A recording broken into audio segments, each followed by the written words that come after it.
เมื่อนี่สิไปหาหน่อไม้ไล่บ่ฮะอยากกินหน่อไม้บ่ไปหายยี่ห้าตลาดฮะยี่ห้าตลาดที่โปนนี่สิไปขายโดโอ้บ่ที่ใดมันไป สิไปหาหน่อไม้ขายอยู่ตลาดเชฟปูนนี่บ่ฮะนะ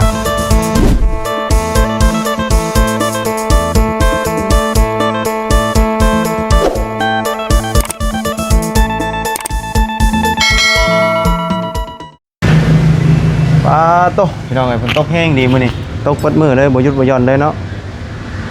บางช่วงก็ตกบางช่วงก็บ่ตกพี่น้องไอ้เนาะพอดีออกมาจากบ้านวังคูนเนาะพอดีรังเพิ่มเข้าไปอัปเดตถามข่าวทาง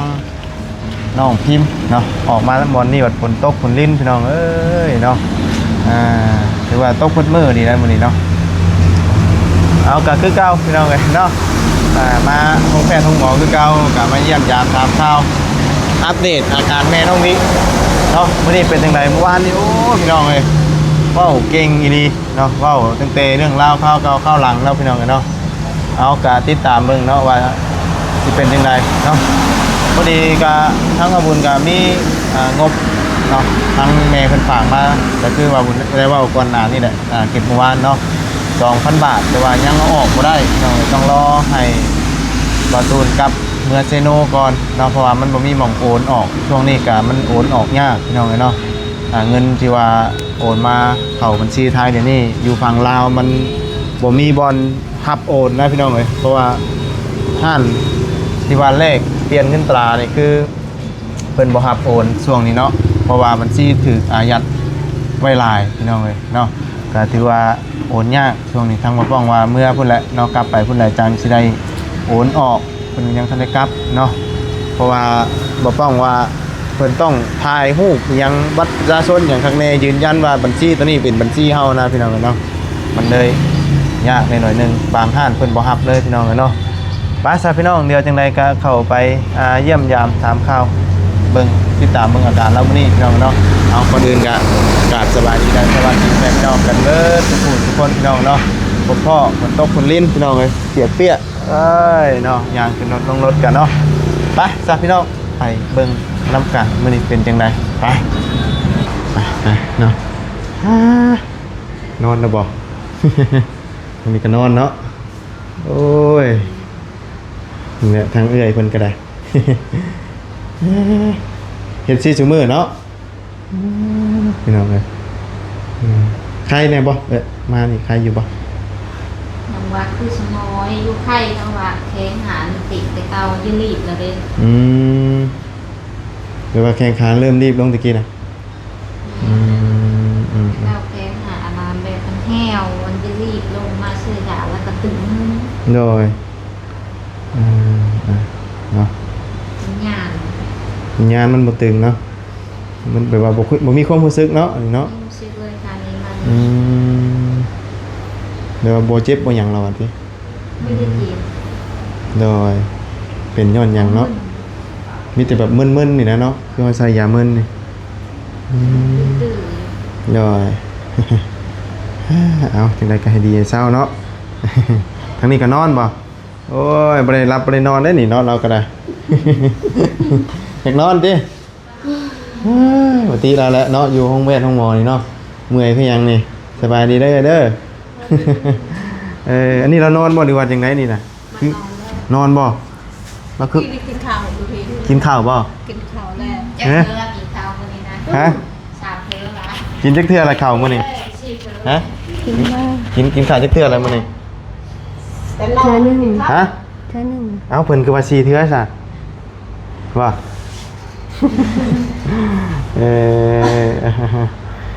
กินแซ่บบ่มื้อนี้แซ่บเป็นได้หนาวบ่ฝนตก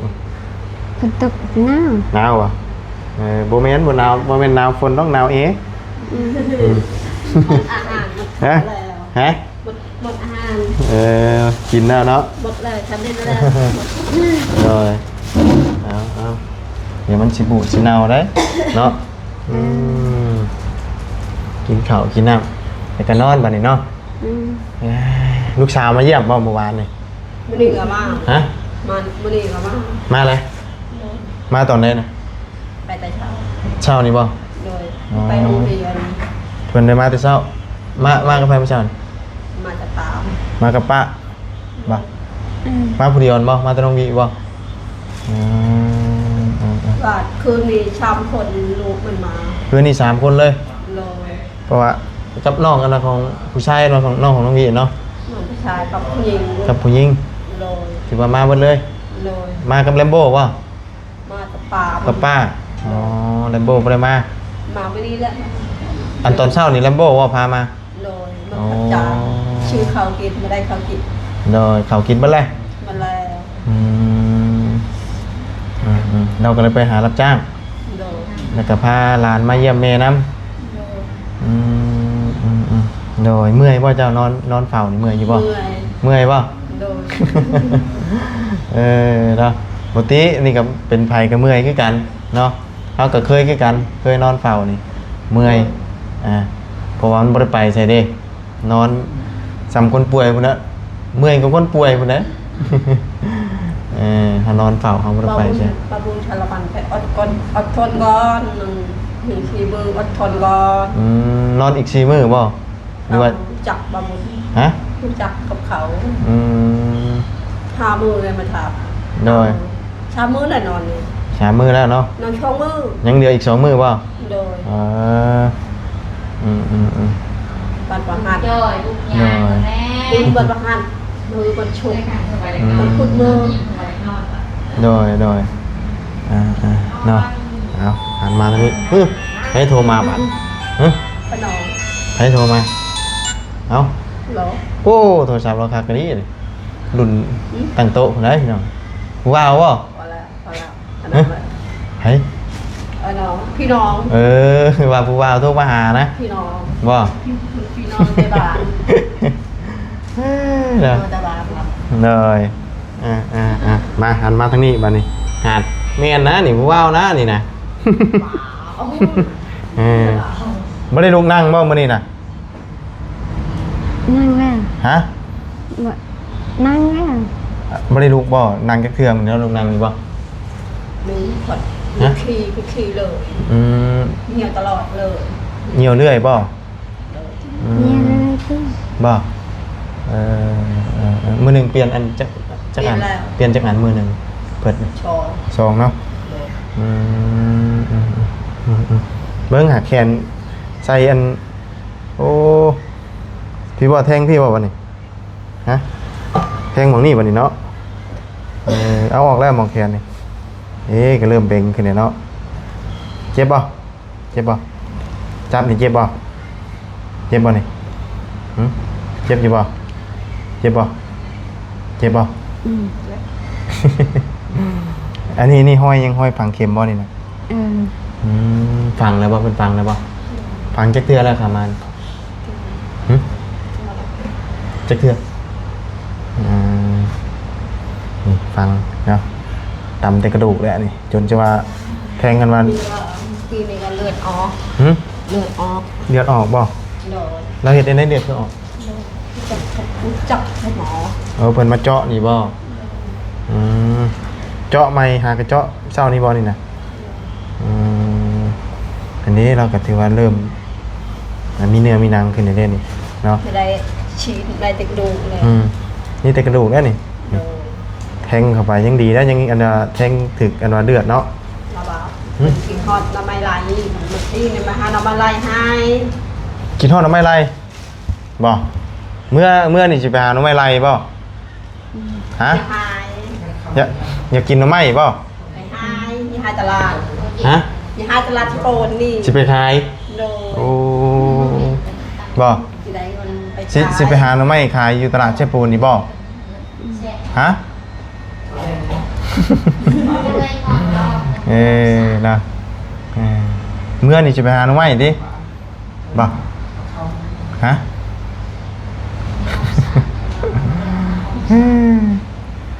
อยากกินข้าวอีกแล้วบ่ฮะ กินแล้วบ่มื้อนี้ กินแล้ว แซ่บบ่ แซ่บ กินกับหยังมื้อนี้อ่ะ กินกับโอ ฮะ ก กินกับโอ โอ้วัว กับอัว กินกับอัว อัวนี่โอ โอ้หมดแล้วก็เข้าก็หมดแล้ว เออ หมดแล้ว เลยอันนี้อัวนี่กินเบิดแล้วที่ร้านบูดนะเนาะกับข้าวกับน้ำชื่อที่ละหน่อยเนี่ยขนมนม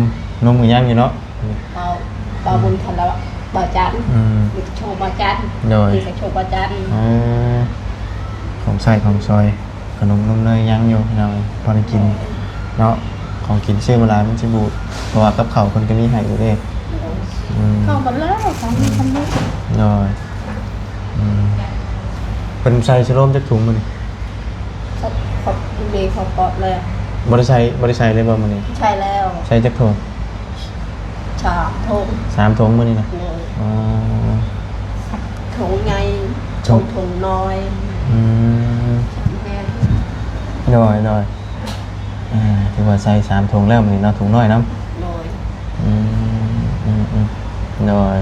ขนอดแล้ว นวดแล้วบ่มันนี่ น้อย เจ็บขนอดไอ้ตัวนี้มันเจ็บ เวลาเพิ่นบีบมันบ่ น้อย เจ็บอยู่แล้วเวลาเนาะมีแต่กระดูกเด้ น้อย เนาะถือว่านอนมื้อนี้เนาะฮะ นอน ลูกไอ้โฉม ย่างเมื่อนี่สิมื้อหาหน่อไม้ได้ดิ น้องว่าจะไปทำอะไร หาหน่อไม้ไรมาขายบ่ ไปตลาด มาใครตลาด เอาเงินไปยังบัดนี้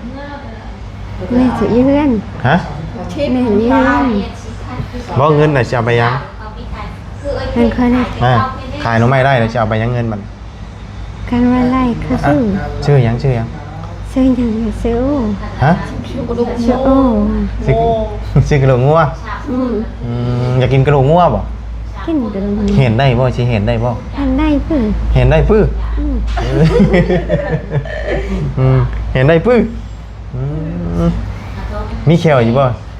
ไม่แข็ง ใช้แขวน่ะ นี่เด้ ฮะ นี่ ใช้ตาใช้ตาดิ ตานี่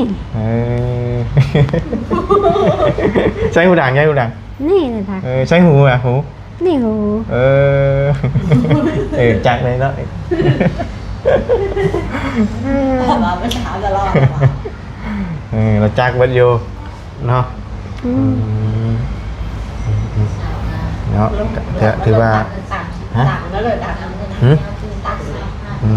เราจักอยู่เนาะอยากนอนอยู่เปล่า ยังนอน นอนไหม บอกไงแม่อันนี้ตื่นจ้ะ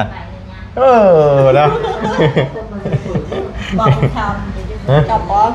มันป้องมันโอ้เป็นโทกัน เลยเนาะบอกได้พี่น้องเลยเนาะสั่งอย่างก็ได้เลยดิ ที่อยู่นี่ก็ข้าวยา หืม ยาหัวที่ลูก โดยธรรมดามันเป็นส่วนรวมเลยแหละอันนี้นะเนาะเพราะว่ากินยาเนาะส่วนรวมโรคก็ว่าได้พี่น้องเลยเนาะโรงหมอเลยเนาะลูกสาวมาเยี่ยม2 เทื่อเลยเนาะ2 เทื่อหรอเมื่อวานนี่ตอนแรกหรอวะมื้อนี้ตอนเช้า2 เทื่อแล้วเนาะพังเมืองวันเสาร์วันอาทิตย์พวกนี้จังสิมานี่เนาะ มันเพิ่งเลย มื้อนี้วันประหัส บ้านนี่ แม่นวันประหัสมื้อนี้เนาะ เอาก็พูดจับเขาเอาปกติไม่นี่พูด มื้อนี้วันยังมื้อนี้ วันคือวันพุธมัน คือวันพุธ วันพุธบ่มื้อนี้วันประหัสเด้อวันประหัสแล้ววันยังมื้ออื่นนี่ มันคือวันพุธ มื้อวันพุธอีกมื้อวันศุกร์เด้อเช้าไว้เลยสิได้มื้อหาหน่อไม้มาขายตลาดไชโปนเด้อก็ชื่อวะ ฮะ ก็ชื่อ ให้เฮาชื่อบ่บ่ชื่อนะ ชื่อมันตก บ่ชื่อ ตามโทรกระได ทงเท่าไรสิขายทงเท่าไร ส่ง3,000 ฮะ ส่ง3 ทง 3,000บ่ใครอยู่ชื่ออยู่จะทง 3,000เด้อ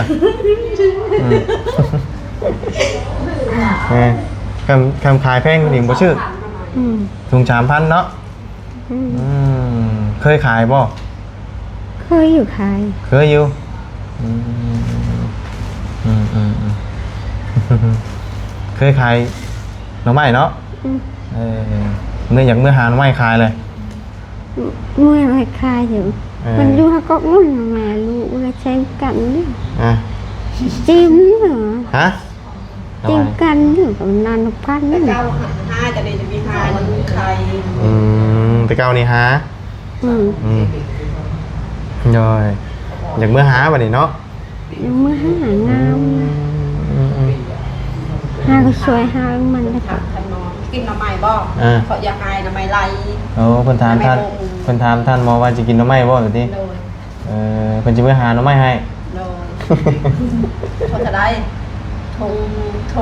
ทงพัน ส่ง2,000บัดนี้ โดยดิชาพันนี่ rồiส่งพัน3,000เนาะ โดย อาบน้ำหรือเปล่าวันนี้เราอาบน้ำหรือเปล่า ก็เห็ดไม่อาบเป็นไข่ เป็นหลากอะไรหลาก เราไม่ได้อาบมาเนี่ยเช็ดตัวเอา อาบก่อนนี้สมองอายเป็นไข่ rồi nàoถือว่านอนมานี่ไม่ได้นั่ง ล้างธรรมดาแล้วพอ rồi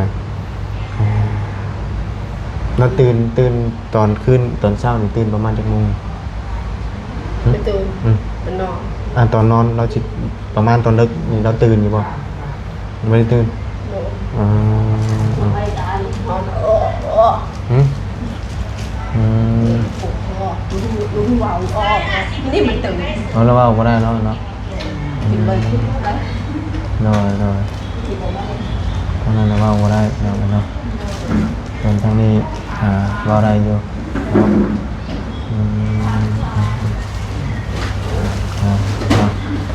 เรากินฮอดปลาเตียงกับปลาไหลกับปลาตูนอยู่กินฮอด อันเมนูนี้นี่บ่ เลย เราโจมกินฮอด เลย เนาะเราเอาไปแนวที่เราคิดได้เนาะเราคิดได้ในไหนแล้วก็ว่าในนั้นออกมาเนาะคือเราสิจำแบบมันในสมองเรานี่นะเอานอนป่ะสินอนป่ะเมื่อป้าเด้อฉันเด้อเมื่อหน่าสิมาใหม่เด้อมาเยี่ยมใหม่เด้อเช้าไว้เด้อกินข้าวหลายๆเด้อมื้อนี้กินเบิดหลายบ่ 3 เทื่อ 3 เทื่อกินถือว่าวิตามินแน่เนาะ 4 เทื่อได้กินมื้อที่ได้ rồi กินแต่ยาวิต rồi เพราะว่ามื้อนี้เรากินข้าวหลายมื้อนี้เนาะกินข้าวมื้อเราก็เริ่มเบ่งขึ้นเลยนี่คือเริ่มเป็นสีผิวยังขึ้นมาเลยเพราะว่าช่วงยังบ่ได้ใส่นี่มันก็เป็นกระดูกเนาะเดี๋ยวนี้ก็เริ่มมีเนื้อมีหนังขึ้นหน่อยนึงก็คือว่าในใส่เขาได้กินเยอะเขาเนาะแต่ว่าตีนนี่บวมเนาะ rồi Việt thìอาบบ้านนี่ไปอาบธรรมดาแฉะมันอาบน้ำมันไข่ อาบน้ำไข่บ่ เลยอาบธรรมดาเลยแฉะเลย rồi บ่ฮ้อนบ่ตุ่มผัก มันก็เลย อาบน้ำนี่อาบน้ อาบน้ำหนาว ำเลย สั้นบ่ เลย rồi ยังไม่ดี rồi มือมันหนาวเลยแบบมือเลย เราสั้นอันนี้แล้วเราสั้นไอ้นี่ชื่อสั้นเราครึ่งชื่อเราบ่ได้หนาวอันนี้คิงเราก็อุ่นๆอยู่มือนี่กำเขาได้บ่กำเขาแบบนี้ได้บ่ชุดแล้วบ่ แล้ว ชุดแล้วเนาะได้ข้างเดียวนี่บ่ข้างนั้นก็ได้บ่ได้บ่ช่องข้างเนาะถือว่า เปล่าย่างดีบ่นี่แบบนี้น่าชื่อยัง ชื่อยังชื่อเบาไม่พัง ฮะ แบบไม่ปลา บ่าวไม่ไป ยอดมันลาย ยอดมันลาย บะบุญมันปลา บ้า เลยเราจืดแต่น้องไม่ป้าแล้ว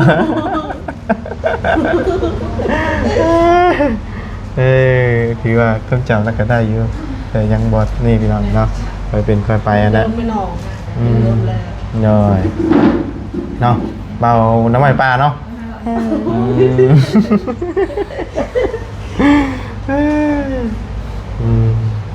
ไปฉัน ไปกับหมู่เจ้าบ่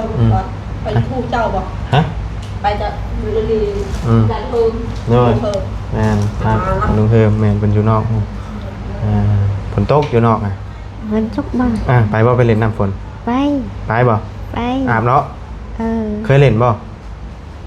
เคยอยู่ เคยอยู่เนาะ อืม ไปเล่นน้ำฝนเนาะ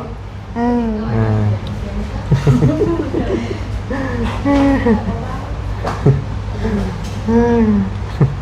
อันเนี้ยพอได้เห็นแล้วว่าเนาะอยู่เพื่อนนี่บ่ได้บอกหลายปานนี้เนาะว่าไงอยู่เพื่อนนี่คือบ่ได้อันนั้นนะมีแต่นอนกับนอน คือเราบ่ได้บอกกับไผเลยน่ะเพราะว่าส่วนหลายก็มีแต่ให้เรานอนอยู่ในห้อง ตลอดนอนกินข้าวกินปันนี่ กินข้าวซัมปูมื้อเนาะเดือนละมื้อเนาะ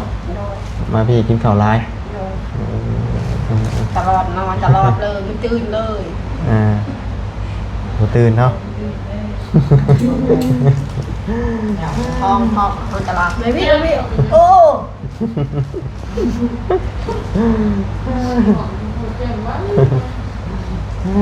เดี๋ยว3เตียงเนาะคนไข้เพราะว่ามีแต่คนอันนั้นย่างบ่ได้พี่น้อง3เตียงเนาะจะเป็นเตี้ยเป็นน้อยน้อย บอกคนนี้นี่อย่าบอกคนตลอดเชิญไปเธอชับนี่อย่าบีบ โทรศัพท์ โดน เป็นจะบีบโทรศัพท์ โดน ว้าโตจะบีบโทรศัพท์ปู่ ชับนี่แหละ บ่จะบีบโทรศัพท์ปู่ อืม สิเบิ่งหยังโทรศัพท์น่ะ เบิ่งเบิ่ง อย่าชับนี่ บ่อยากเบิ่งหยัง อยากเบิ่งโอ้ อยากเบิ่งโอเบิ่งหนัง เพลง เดี๋ยวผมเรากำลังปรุงตัดตลอดบ่ผม คนนึง เดือนหนึงตั้งแต่กี่คนบ่เลยผมลนเนาะ เอาละลายเอาเอา rồi ไปสับเมื่อป้าเลยเด้อ เออ ไปป้าก่อนไปทางอื่นต่อกันเดี๋ยวมาเยี่ยมใหม่เด้อ เออ สบายดีเด้อ สวัสดี สบายดี มือ เอ้ย สวัสดี เลยเนาะกระดูกเรากำลังเริ่มฟื้นฟูเนาะเลยเดี๋ยวชินุ่มเบิดก่อนเริ่มมื้อหน้าสิซื้อมาให้เด้อ เออ นี่ยังอยู่เนาะเด้อกินนมเนาะ แซ่บบ่ แซ่บ แซ่บเนาะ เออ มื้อนี้ยังบ่ได้ซื้อยังอยู่นี่ยังอยู่เนาะเนาะ เออน อนบัดนี้เด้อ เออ รับ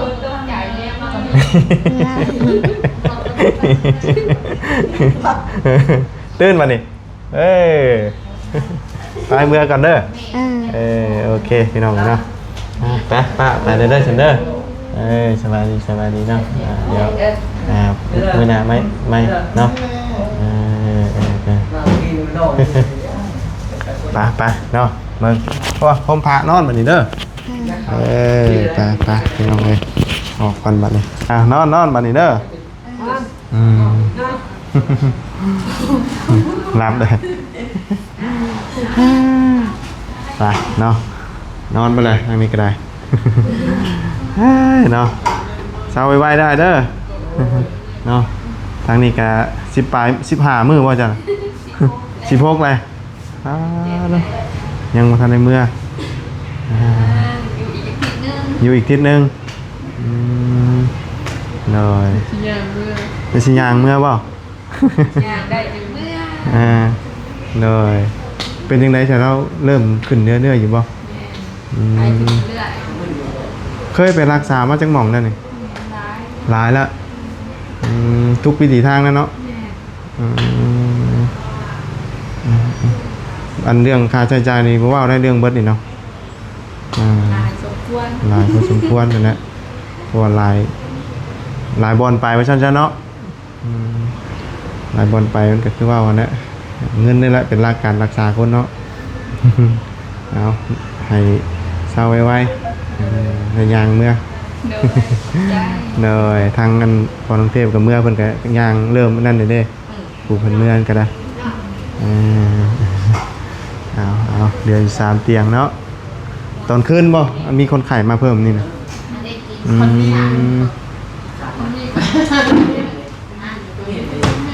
เลย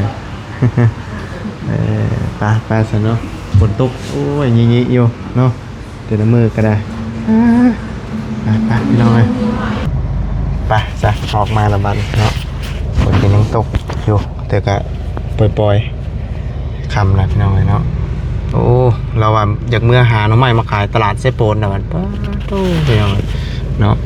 เอาให้เราได้ยางได้ไปไวเนาะก็มีอยู่3คนพี่น้องเนาะไอ้ผู้เรามาตอนนั้นก็16 มื้อแหละการก็เริ่มดีขึ้นเรื่อยๆใครอยู่แล้วอะเนาะไปสาพี่น้องนะพบเจอกันใหม่เด้อเนาะฝนตกฝนดินนะไปต่อก่อนบ้านนี่เนาะยากลำบากเลยฝนตกนี่พี่น้องเอ้ยไปจังไรกันพบเจอกันใหม่ขอบคุณไปพี่น้องหรือ FC ที่เข้าติดตามรับชมไปแล้วพี่น้องสบายดีเด้อไป